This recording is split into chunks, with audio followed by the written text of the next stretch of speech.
Welcome back to Super Sentai Review, episode number 56. Excuse me, this one I am discussing the last 5 episodes of Denshu Sentai Denziman. Yeah, last 5. Episode 47, this is a very interesting one. This one is a Denzi Red episode, which that's interesting.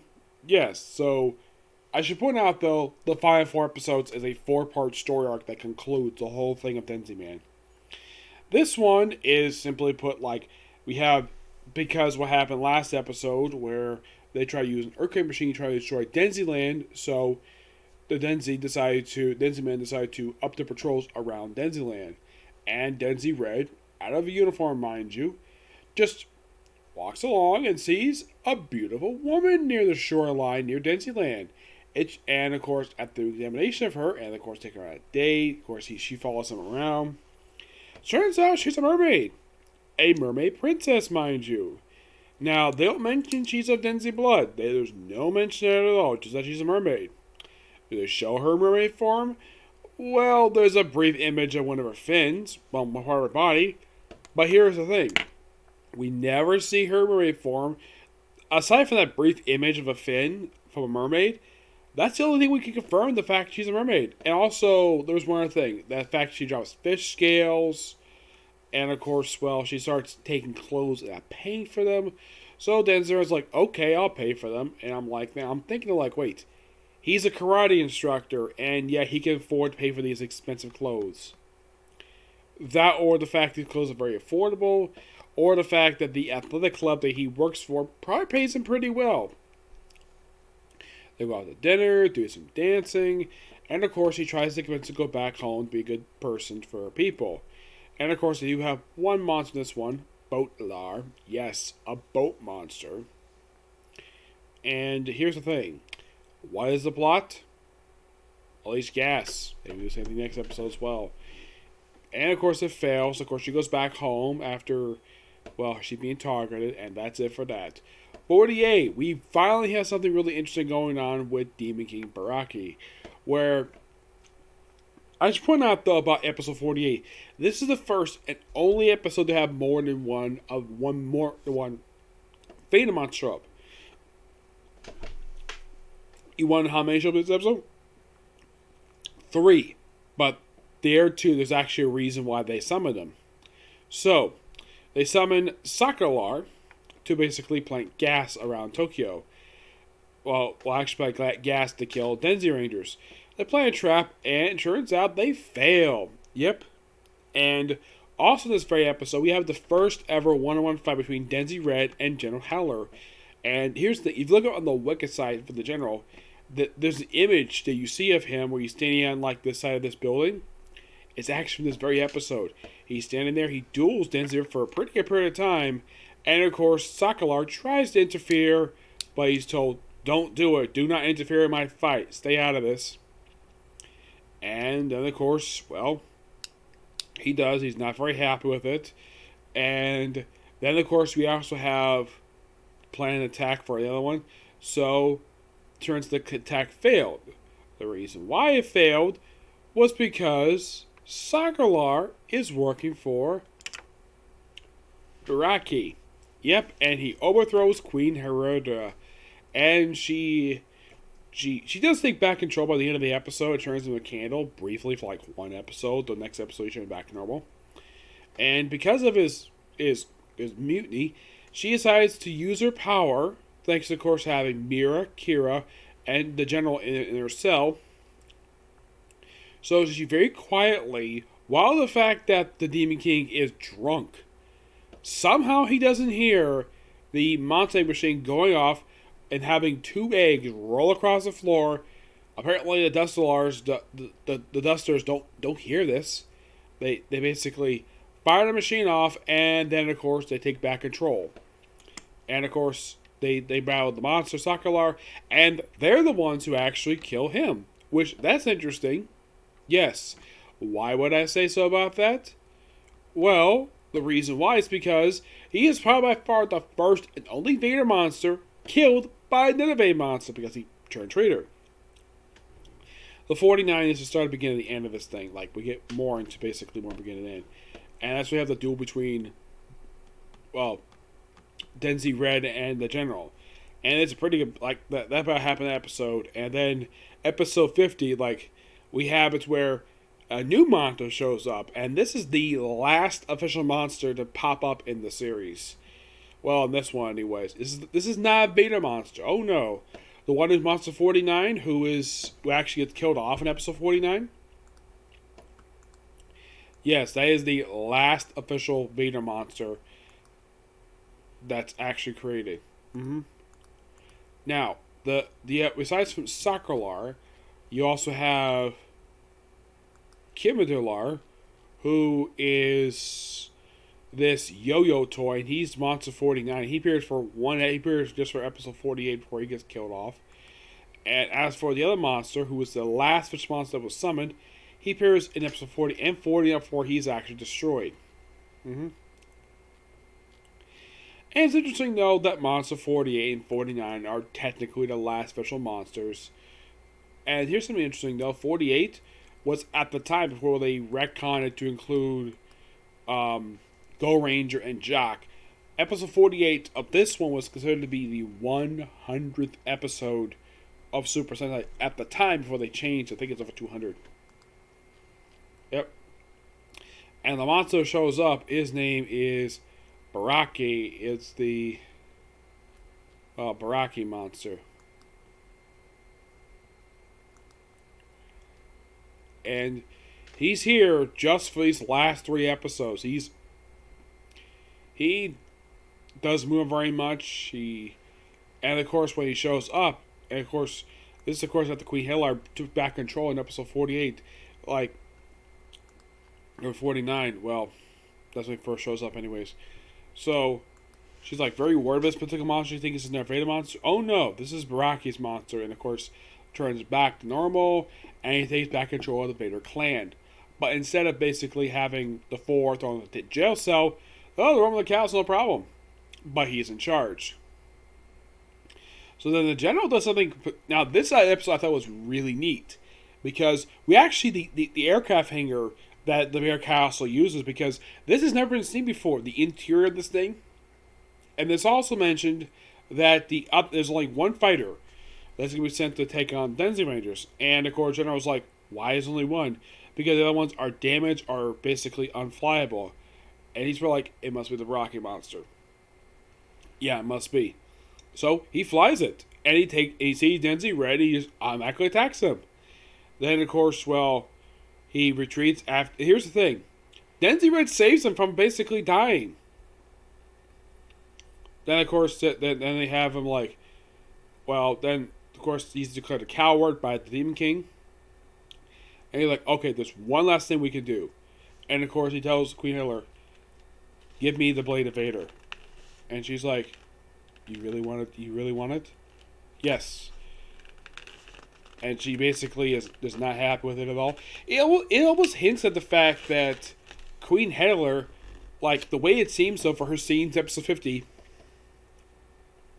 it almost seems like she has possibly a thing for him. It's like maybe there was something between these two. I mean, yeah, he's clearly younger than she is, because the fact she is actually 42 at this point. The General, the actor who plays him at this point, I think he's still alive, if I'm not mistaken. Yes, he still is. Let's see if I can find him here. Like, how old is this guy? I don't know if he's still alive or not. Okay, he is still alive. He is 66 right now, anyway. So basically, at the time when this aired, he was. Let's see, this came out in 1981. So he must have been about 26. So, I mean, it could have been possible that, of course, it could be sort of like a mother-son relationship. It's possible. But nothing much is done with it. So she gives him the Vader, and he turns himself into a monster. Basically, he's allowed to go giant size, despite the fact he was previously in giant size briefly in a previous episode. So he tells Denziman, fight me. And he takes out his sword, goes giant size. And they have a very good battle between Denzi Fighter and, of course, the General. And then the General loses. He basically has a sword up like this. Vader slices him in half. And then he explodes. And then the Denzi Rangers do a polite thing for him because they do have respect for him as a fighter. May like his tactics prior to this, but they give him a salute as a proper general should. And then the very next episode is the last one. Yep. Where in this episode, well,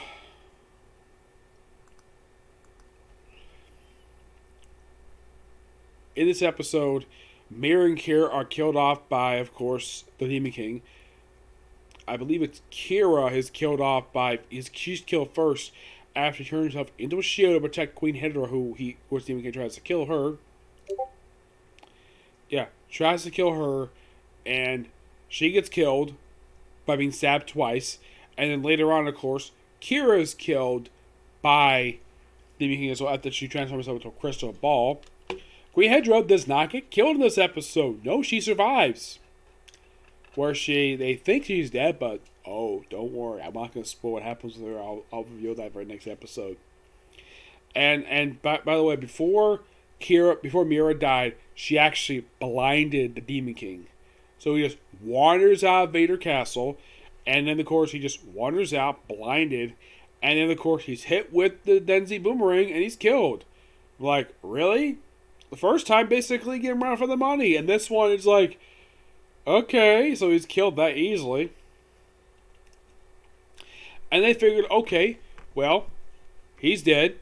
The General's dead. Of course, they don't consider Mira and Kira. They don't mention this episode. Of course, they probably don't know they're actually dead. Yep, they're actually dead.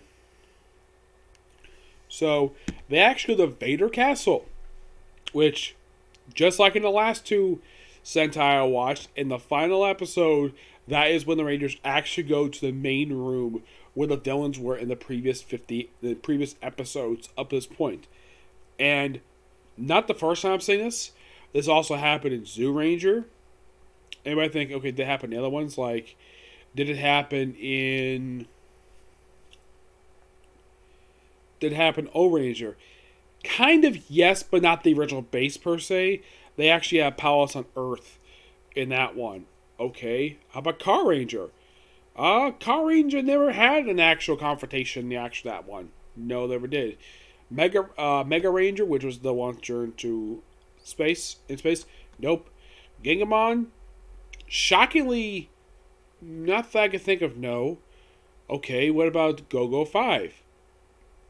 Yes, that one did. Time Ranger, here's a shocker for you. Nope, never happened there. Okay, what about Gao Ranger? No, not that. Actually, I think it did. I think that one did. Okay. How about Geki Ranger? Not in the original one per se, because that one had various factions in that one. Gokaiger? Yes. And this is even seen Power Rangers. Though it's two of the Rangers, not all of them. Yep. So I'd say some of them basically have done it. And though in the case of Jock, it's only two of the Rangers in the main room.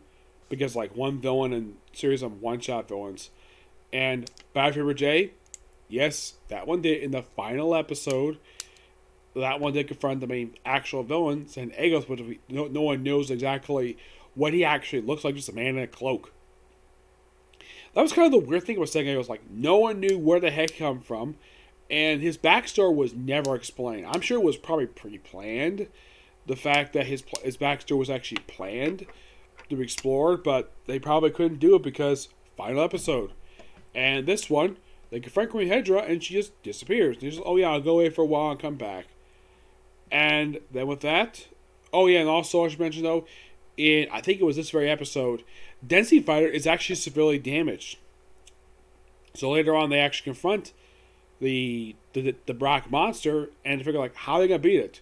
Well, take out its tail. That's what Queen Hedra basically. That's why Queen Hedra had to turn Mira into her actual crystal ball. And she telepathically informed IC about this. Now here's the weird thing though. Queen Hedra never had a confrontation with IC. I don't know, I think she may have known IC existed. But I will get to some of my final thoughts, like something's never really explained here. So that's how it formed his weakness. So he used it to actually destroy the actual Baracki monster. And of course, but by the way, Demon King himself, he destroyed Denzi Boomerang. Blinded, mind you. Really interesting villain. Killed so easily. Wow. 3 main villains in a row where, he is killed in the most anticlimactic way possible. Well, at least this is not as... Now, in the case of what happened back here with Jay, that was shocking to say the least. I mean, throw a freaking sword at the giant monster and kill him that easily. Wow. I thought basically that St. Egos was a human. Some other thing they didn't really explain there. Iron Claw had a terrible ending. Oh, he got killed by a poison rat.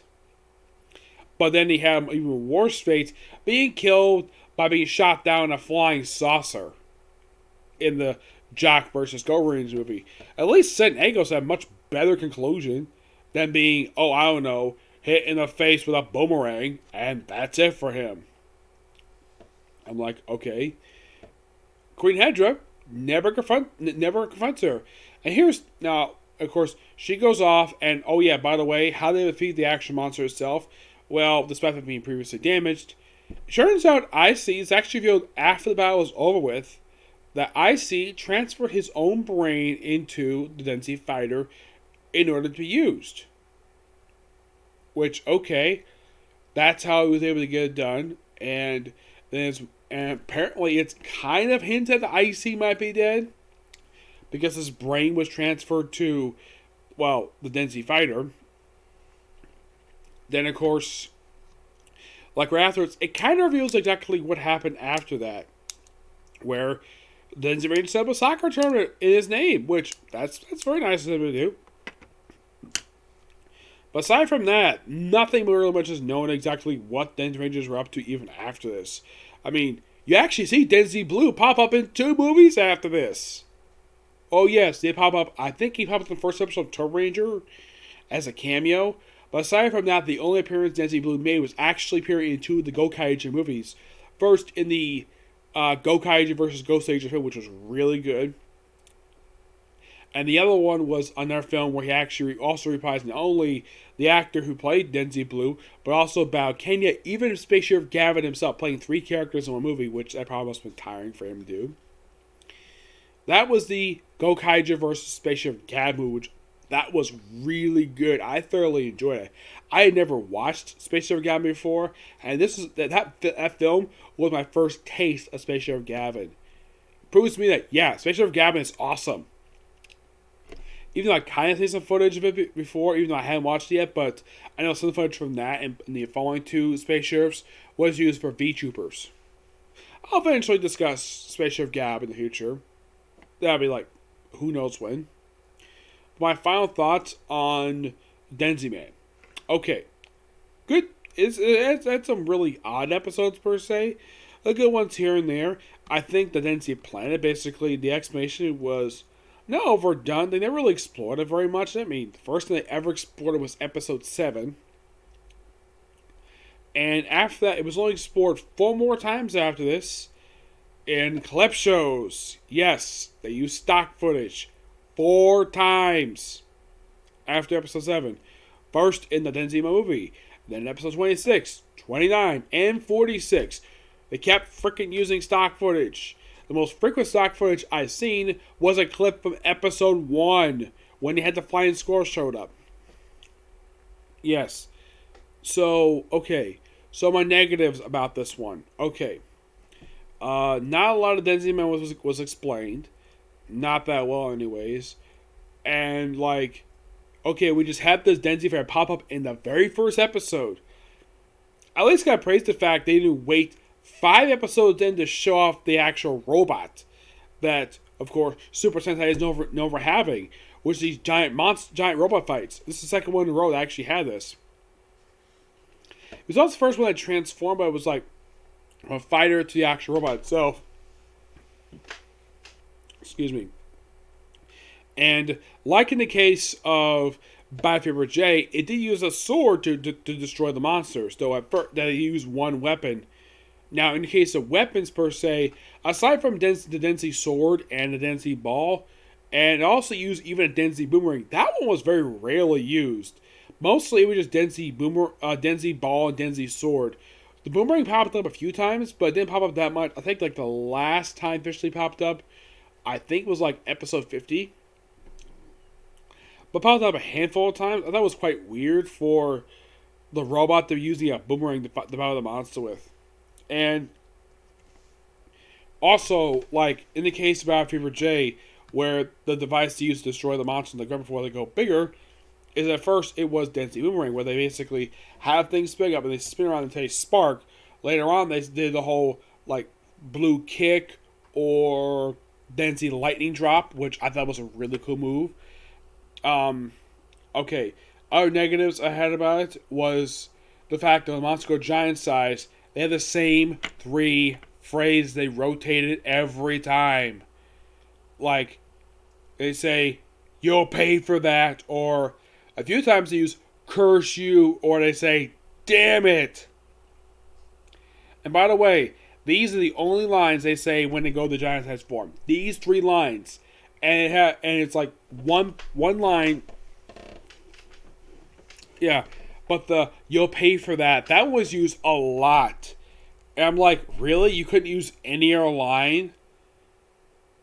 Of course, they did explain early on about the whole thing, about the fact that the rated monster control their own like cells and about to go giant size. Okay. They did that at the start. I'm glad they dropped that after about halfway through the thing, which that was fine. Let's see, what else? Did I have a problem with the fact there was only 5 Rangers this time? And there was like no additions to the team, no changes in the lineup? Not really, no. I didn't have a problem with that at all. There was probably not much room to add another Ranger. I mean, I think they did fine with the 5 they had. Let's see, another negative I had, the fact they took a freaking long time to have Denshi Yellow have an actual episode. And here's one for you. Who of the Rangers had the most episodes dedicated to them? Was Denshi Red? No, he actually had even, like, he had a little bit more than, he probably had the second most, I'd say. The most was probably Denshi Blue. But that was due to the fact that the actor is actually really awesome. He's awesome. He's got, I think the reason why Denshi Blue got a lot of episodes focused on him, and I do have a theory about this, because the guy's got great charisma, he's got great personality, and he's that damn good of an actor. That's just my opinion anyways. Now, am I planning on watching Spaceship Gabby, which is one of his other ones, or at least come on Amazon, which is another thing he was in? I will eventually. Yes, I will. Okay. Anything else to talk about here? Okay. The villains. Good villains. Did have a slight problem with them. Okay, here's the thing. General Hedra, that's second command of Queen Hedra. He is never addressed by Denshi Rangers in the previous 49 episodes before. Actually, get this. Before episode 49, he never addressed them by name. Mir and Kira never addressed them by name. All they were only referred to as, "Oh look, it's a Vader Lady Spies." Every time. You never found their name? Nope. By the way, the Queen's her name herself. It's like it's implied a lot of this information was explained off screen. In the case of Saint Egos, they actually explain at the start of it. They explain who the leader is. Of course, they didn't find out what the base is until like the final episode, which they didn't bother to look for the damn thing. But at least they got praises for this. At least they discovered what the heck the base looks like in the 5th episode. By the way, the whole thing about going after the Rangers, that very rarely happened. And here's something interesting, though. They actually had a monster infiltrate the base earlier than Battlefield J did, which, interesting. Was base destroyed? No, surprisingly, it wasn't. Like, It may have infiltrated with some fights there, but surprisingly no damage. Yeah. But this definitely was a good Sentai to watch. I thoroughly enjoyed it. There was a few bad episodes with this one, but it was just really good. I liked it. Now, since I finished with Denziman, you're probably asking, what Sentai is next? Now, the Sentai I'm going to do next is... I want to make sure I get the name right. Chiku Sentai Sun Vulcan. Yes, that is going to be my next one. Now, with this one, I'm only going to do the first 25 episodes. So basically the first half of this because it's 50 episodes. And I'm going to take a brief break from it to work on an anime. And you're thinking, an anime? You're taking a break from a Super Sentai to work on an anime. Well, I haven't started a new anime in a while, so I figured I want to do this one. So, the anime I'm going to do alongside with this one is going to be Welcome Demon School Aramacon. Yes, I will be discussing this. You'll get my thoughts on that soon. There will be a video today discussing newest episode of Case Closed today. That will definitely be happening. I will probably do it after I do the opening 4 episodes of Sun Vulcan. Okay? See you next video. Bye.